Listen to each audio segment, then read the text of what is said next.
All right, everyone, I think we're going to get started here. Welcome to, correct me if I'm wrong, Pat, I think this is the third update webinar you and I have done together. Going to be reviewing the most recent release, 2.11, and the minor update following it, 2.11.5. Feel free to shoot any questions our way.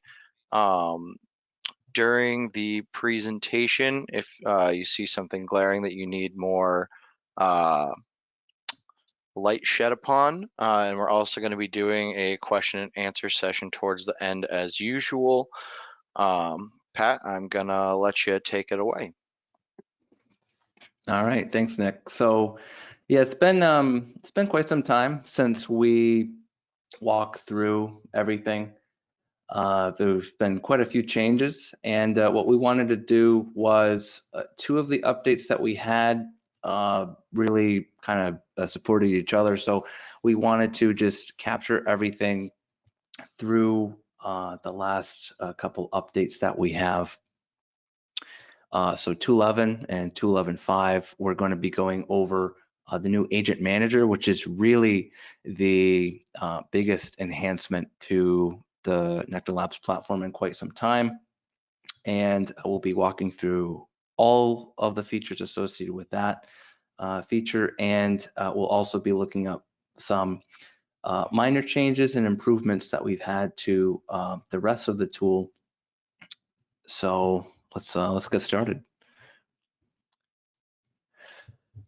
So the agent manager, I'm sure many of you have seen this new tab in the left, and this is the new method to deploy the NeQter Labs agents to Windows and Linux and Mac.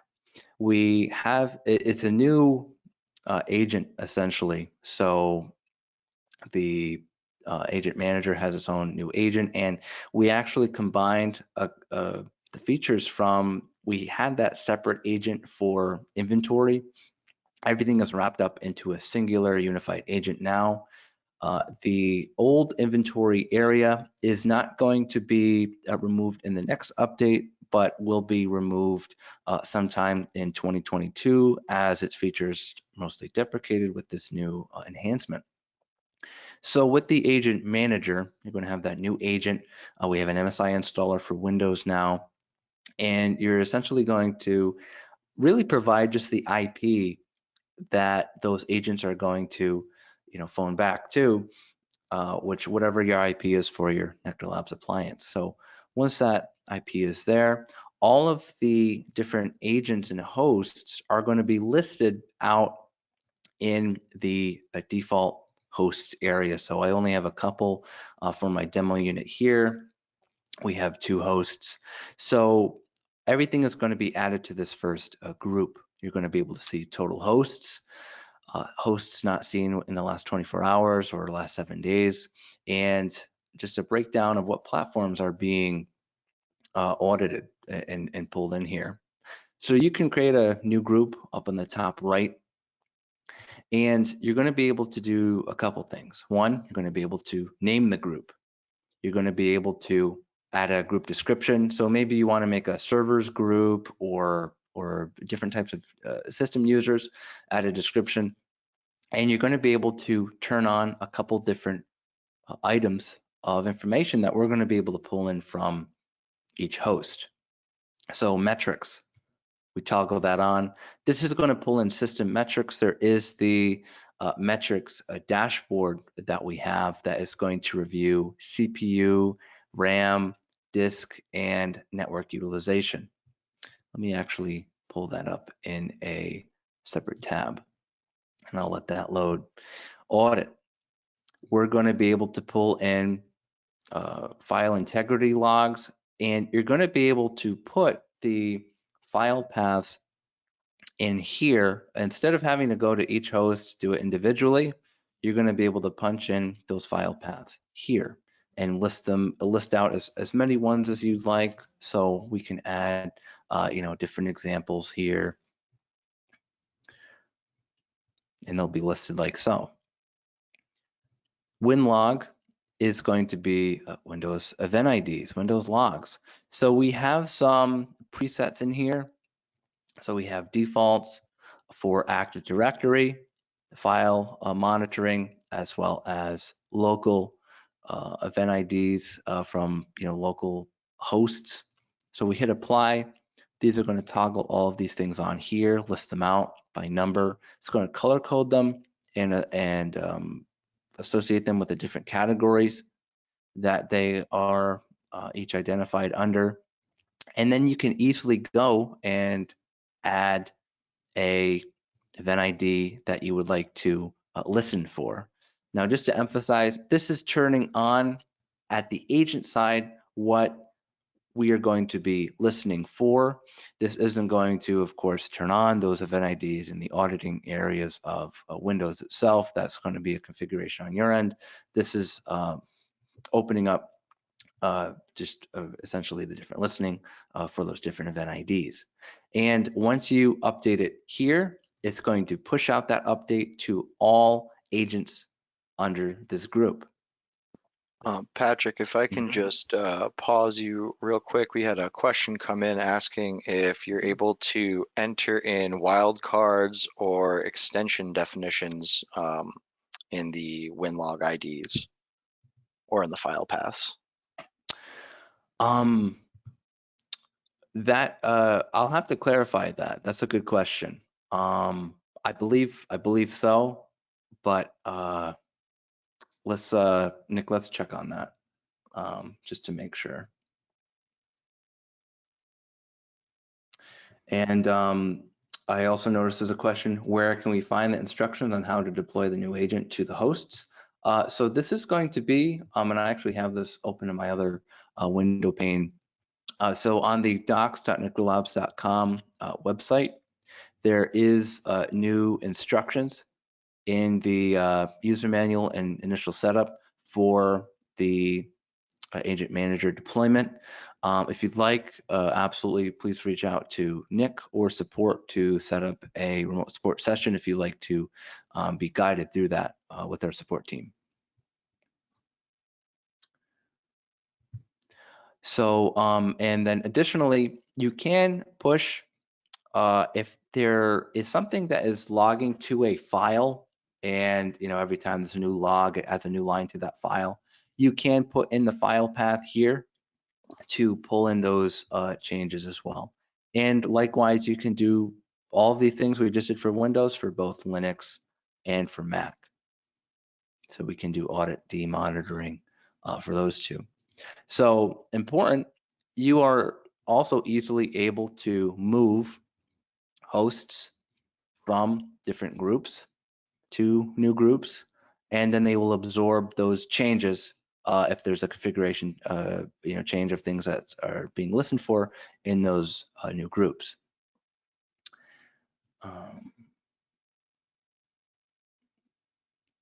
And then I just noticed a question, WinLog IDs for Windows 10 or other versions of Windows. The Windows logs are up to date with whatever is included in the Microsoft documentation, which I believe is, they keep up to date with, the most recent versions of Windows or supported versions of Windows, which, of course, 2008 and those types of things are now deprecated. So they do reflect in the documentation that we reference from Microsoft, but it's generally going to be, Windows 10, but then also any other supported version of Windows to date, like 8.1 or 2012, 2016, stuff like that. So we keep going. Additionally, as I mentioned, the inventory piece has been completely absorbed by this agent manager while we are pulling all of those, or establishing those additional, event IDs and changing different things that we want to pull from the different agents. We are also pulling hardware and software information from the different systems. So we're pulling CPU, motherboard, disk drive information. So everything that you were able to pull in on the inventory side, we are pulling in this area now, Agent Manager. Additionally, disk drives are actually having a smart check performed on them, and they will be color coded green, yellow, or red based upon how it performed in the smart check. All software is also being pulled in, software name, installation ID, also file path, all those types of things, version. And additionally, we have an audit log of any changes that are being pulled, being identified by the software and the hardware. So if there's an added USB device, an added software, a removed device, it's going to identify that from the basically being pulled in through here. So it does it by individual host, as we're looking at here, or we can look at all hosts and all softwares and all auditing information across any host that is being pulled in through the Agent Manager. And you can, of course, download in CSV these lists of either hosts, softwares, things like that, and audit information. Any questions of note that we should walk through, Nick, for this area?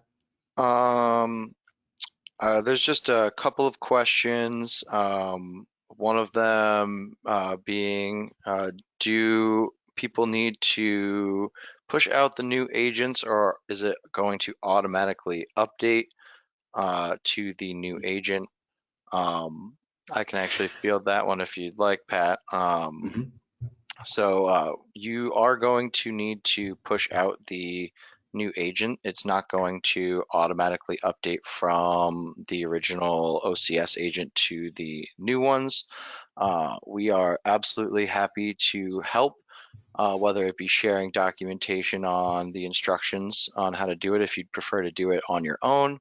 And you can always contact me to schedule a support session with you guys, and our support team is more than happy to jump in there and help you guys get that deployed.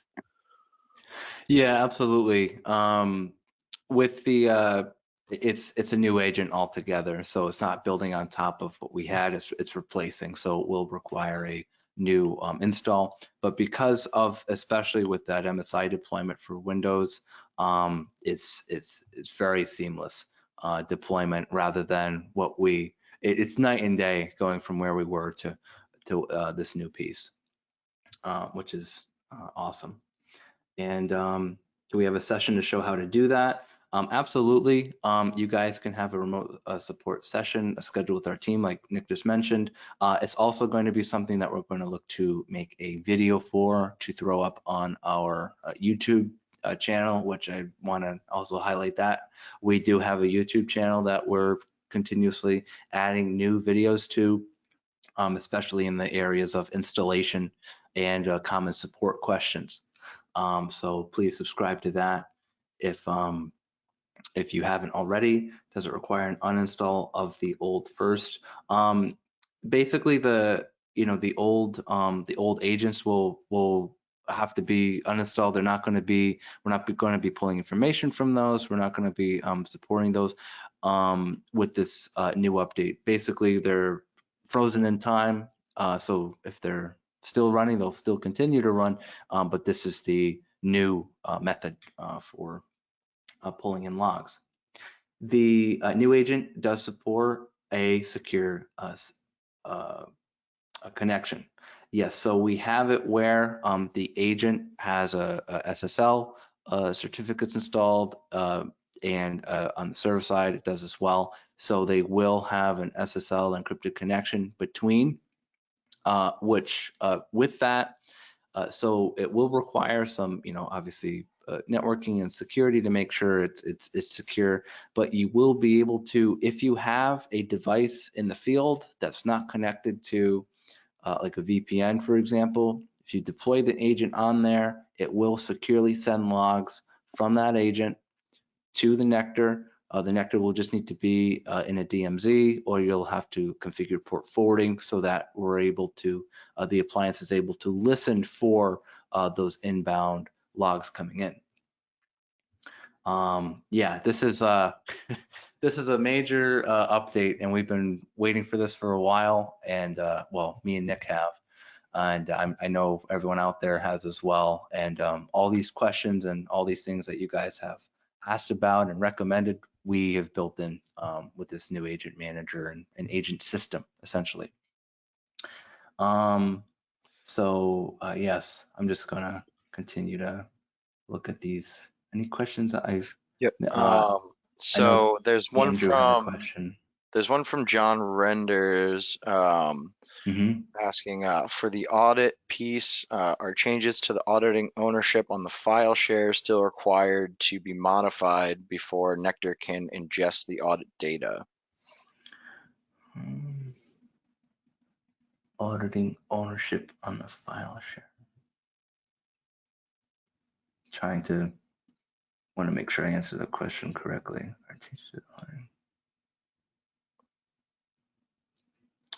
Um, we'll have to. I don't understand the question fully. So I apologize. So John, we'll have to talk about that specifically.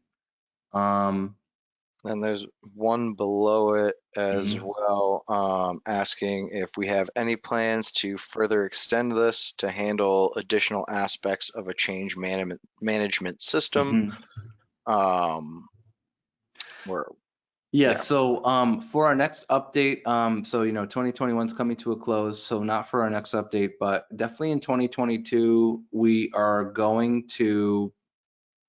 uh, we are going to look to incorporate more items surrounding, like for example, pulling in full basically user lists, user roles, being able to do more things from kind of an Active Directory auditing standpoint of permissions, um, and also being able to look at added hardware, change softwares, things like that, attributing it to users, and having we're continuously, as I'm sure you guys have, everyone has noticed over the past couple of years, we're continuously pulling in more and more types of data, and we're looking and continuing to make it more and more, speak together, talk together, have the data meaningfully indicate and point to other areas of the platform.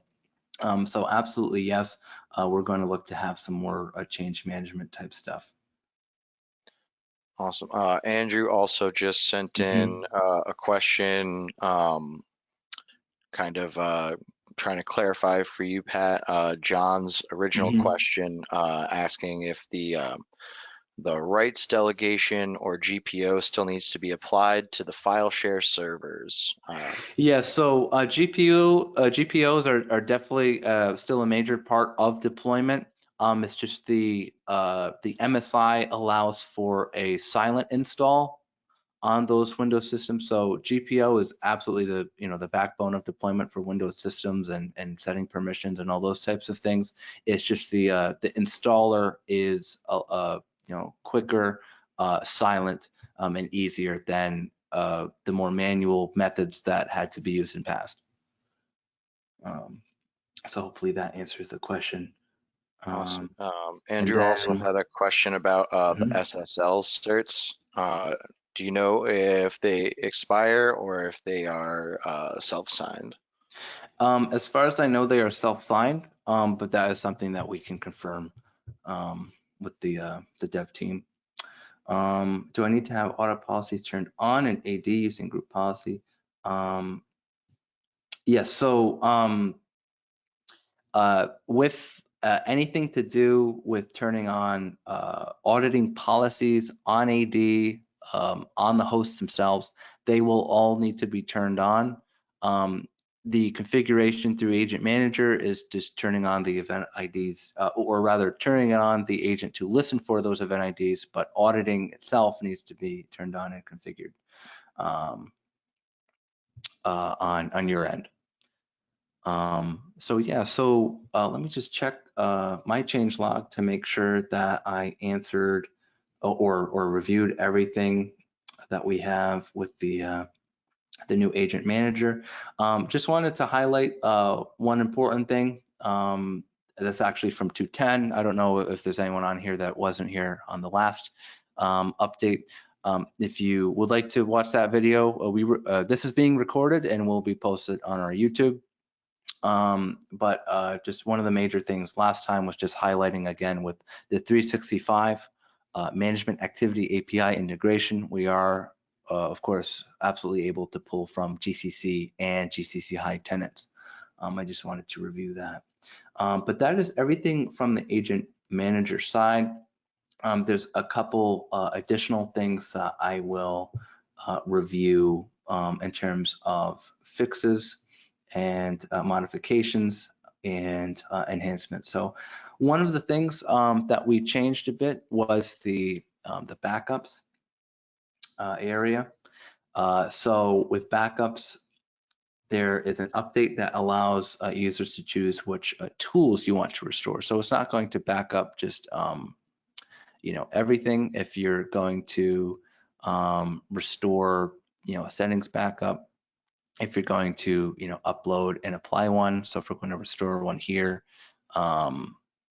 we can choose the tools that we would like to restore from the list below. So if it's NeQter settings, if it's settings for the compliance tool, or if it's settings for the vulnerability scanner, you can choose which one you want to back up and restore for the NeQter there. Or if you have one that you saved externally, you can upload it here as well. Just click on and drag and drop, or click and it will open up the folder. Let's see if there's something else important. So in the events tab, this is something that, it's a minor improvement, but obviously it will, be a nice enhancement, is you're able to now dismiss events in bulk on the through the events list here. So if you want to dismiss everything, you can, instead of one by one, which is a pain. So it's not a pain anymore. You can dismiss in bulk. And we also added a couple things which we do need to enhance more. We're very cognizant of how our tool stacks up against the compliance.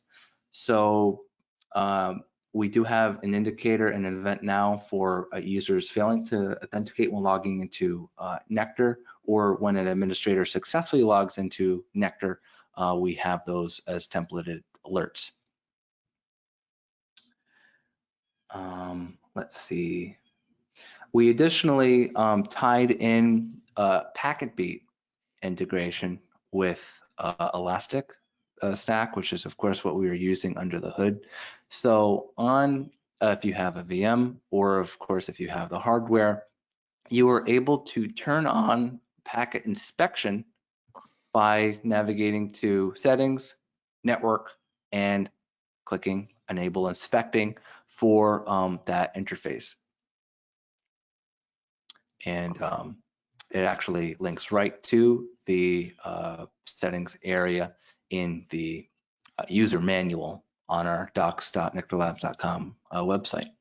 So there's a couple associated dashboards with a packet inspection. I don't know if on my demo system if there's any meaningful logs to show, so I will look to go and navigate there. But I'll just read out. So we have packet inspection, DNS and DHCP, HTTP, as well as HTTPS, and an overall packet overview for any logs that are getting inspected on the interface. So that is a new enhancement. So you'll be able to create alerts or go on here and look at sources, destinations, ports. So you will be able to see if there's a spike in port and connectivity information on the network.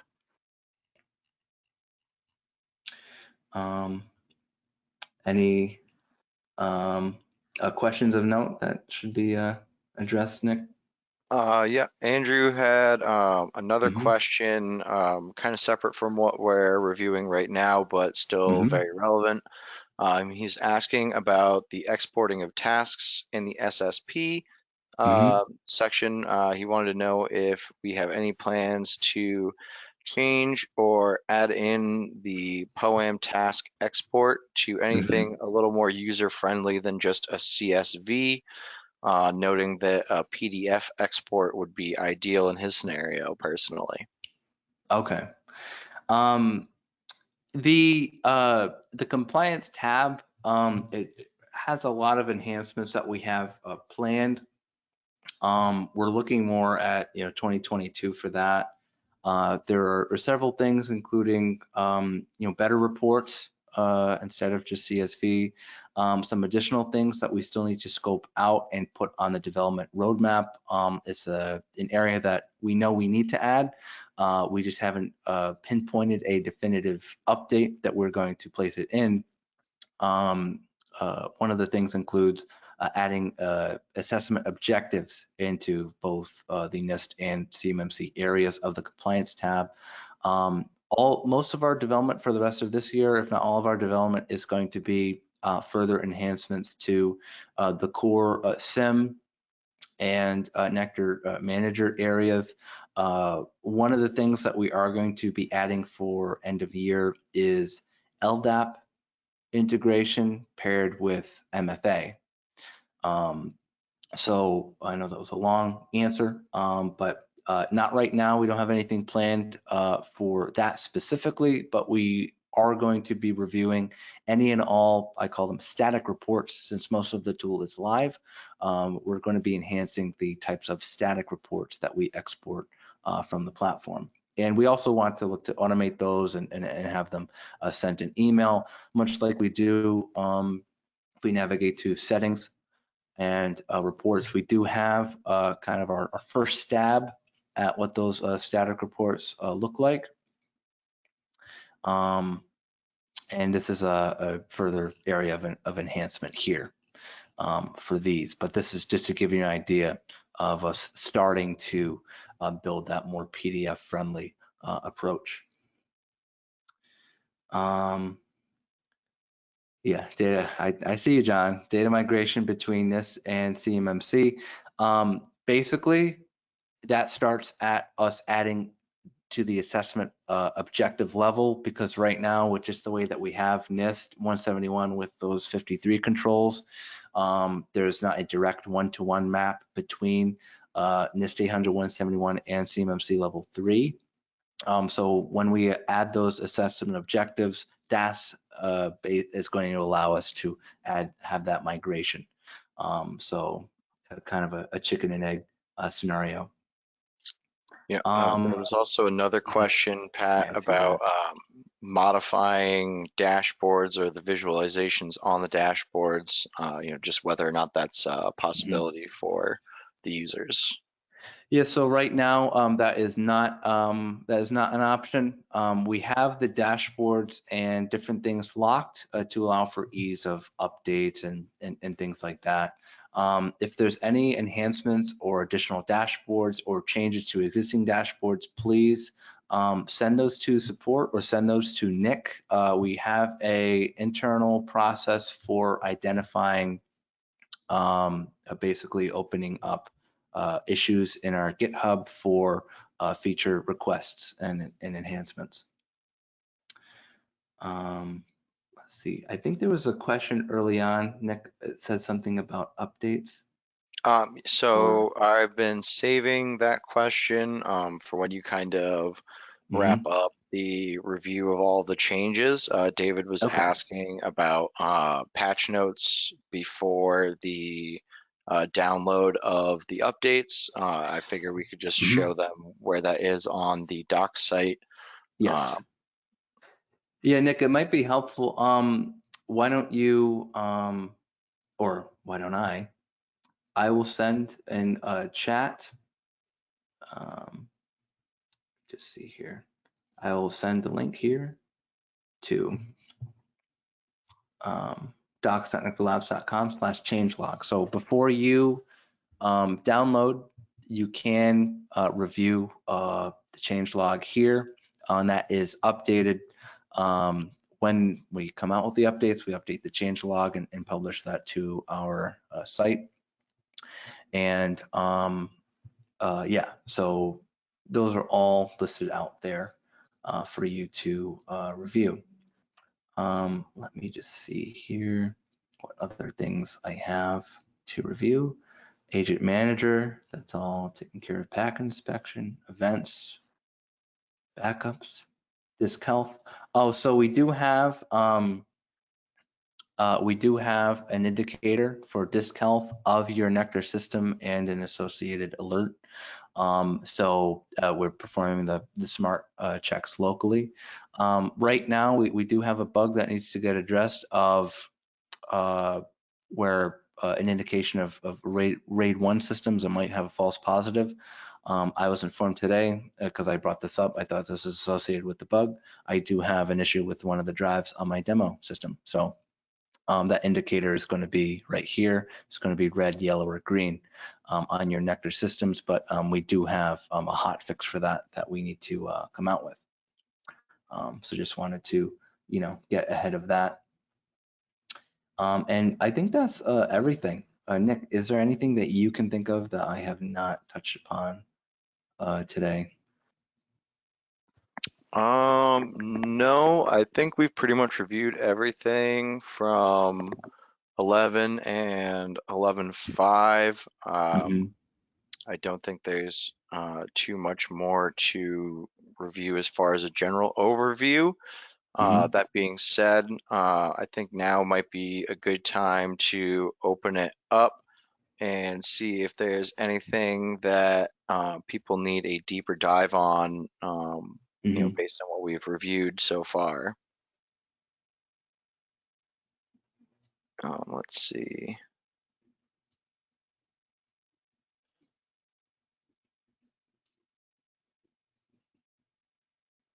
Since we have something from Jonathan saying since the 2.11.5 update, he is getting an event stating that disk check has taken longer than expected. I Mm-hmm. don't know if you already reviewed this, Patrick. Yeah,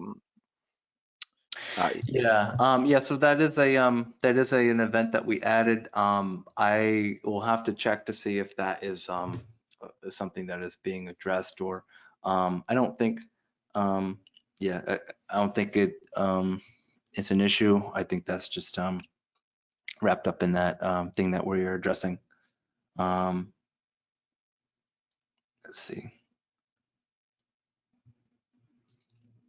And okay, so yeah, David was commenting. He knows where they are.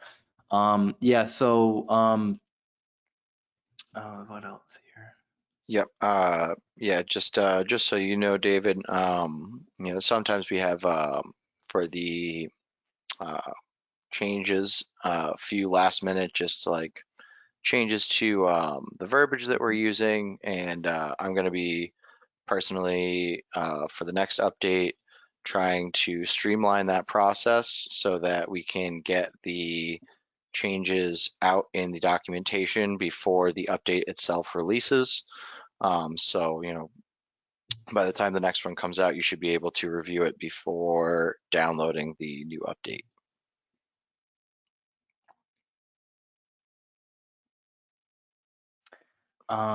Non-registered devices, new agent going to try to install on them. That is, it depends on the setup of the GPO.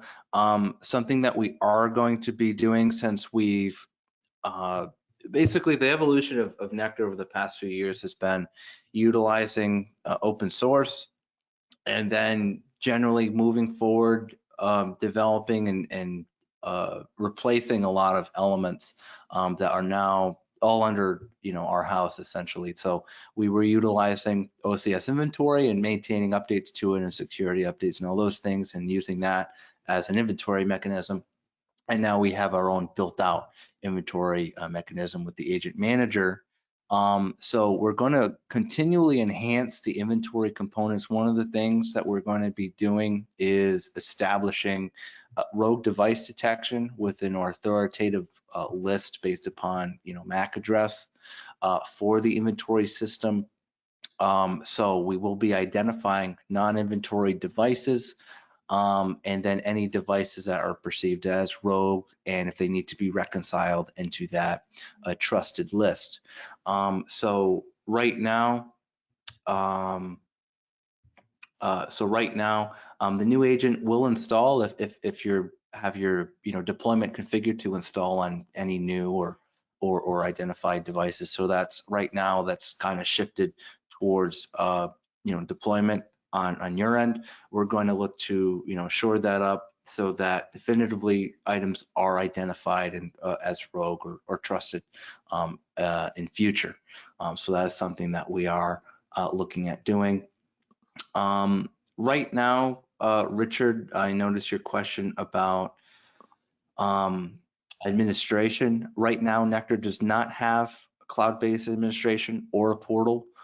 It is basically a local device connectivity based upon accessing it through your browser. So it will require a means of VPN or remote desktop in order to be local to the NeQter device in order to administrate it. And then Pat, did you see the question from Andrew? Just wanted to see if there were any gotchas to watch out for updating from 2.11 to 2.11.5. Yeah, the only gotchas, if there are any, are superficial, like the disk health, as I mentioned.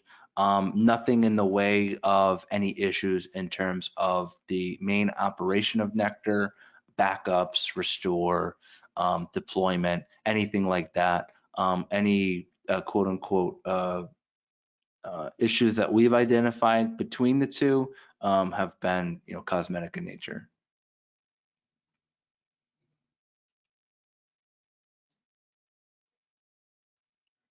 All right. And just additionally, just one of as I'm sure, and he's been here for quite some time, but I know he's been on a lot of remote support sessions. Obviously, our guy in the trenches, Chris, he is maintaining our docs website and all of those updates, and he's doing a real bang up job. So any improvements to the change log, the videos, anything on the docs website is all thanks to Chris. So just want to give him a shout out because he's been doing a great job, and absolutely, coming out with as close to the updates as possible, new, especially with the agent manager, getting all that documentation, of course, done prior to update release and getting that on the doc site. That is all attributable to our support team and headed by, the doc site headed by Chris. So yeah, just wanted to call that out. So yeah, any other questions or I can dive into anything else today. If not, we'll look to wrap up early and give everyone back their time.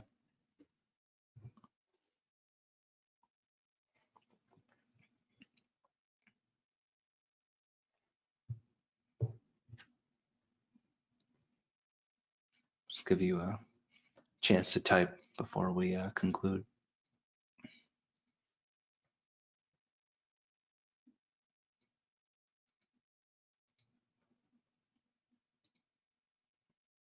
All right. Yeah, I think that's just about it for questions, which probably just means you did a real good job explaining today, Pat. There were a lot of people sending praises your way through here. We're really excited about the 2.11, 2.11.5 updates. I know we got a lot of stuff in there that you guys have been asking for. With a lot more stuff coming down in the roadmap that I'm not going to give any spoilers for yet, but we got a lot of exciting stuff coming down the pipeline for 2022.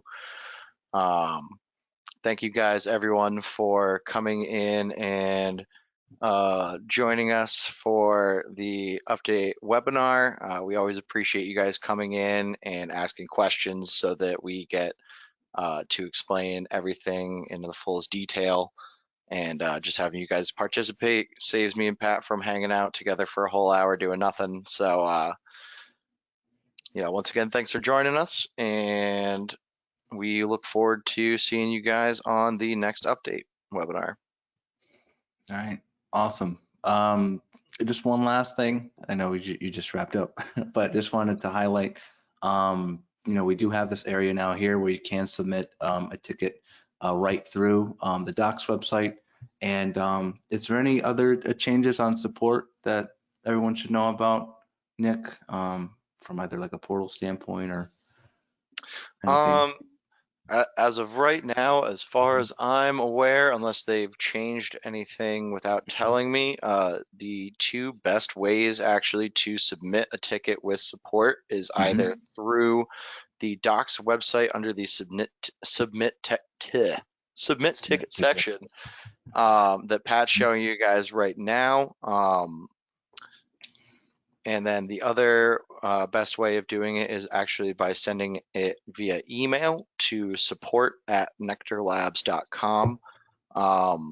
And, as you guys are, I'm sure, aware, the more details you can give us with your ticket submission, the better we're going to be able to help you guys out and get it done faster. So, sending anything like screenshots, always super, super helpful. If you're having any issues with logs, sending us the log data from firewalls if you're having an issue.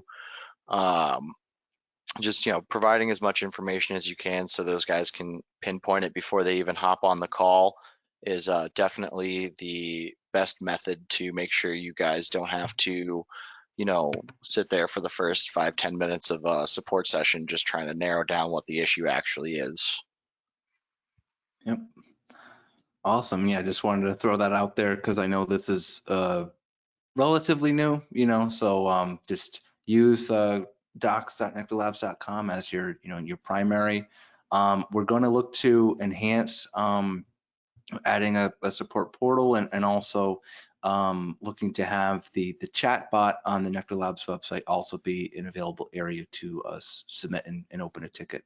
Right now, you can open a chat and it will get directed to the support team, but the quickest way is definitely through submitting a ticket here, or I posted support@nectarlabs.com just to make doubly sure everyone's aware.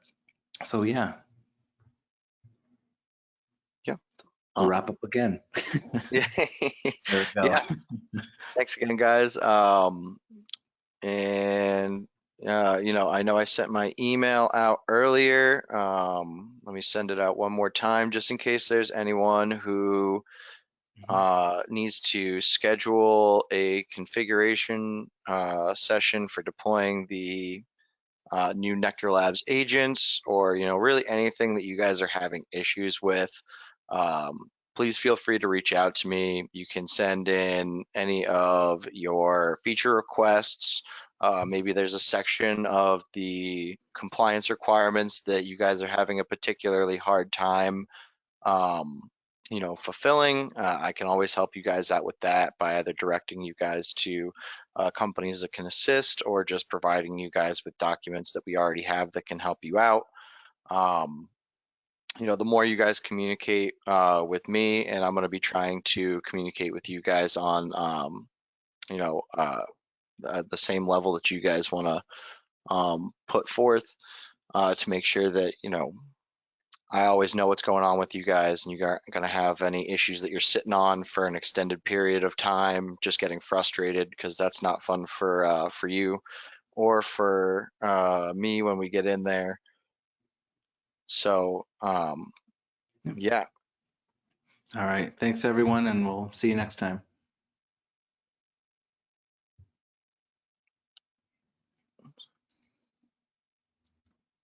Before you close it.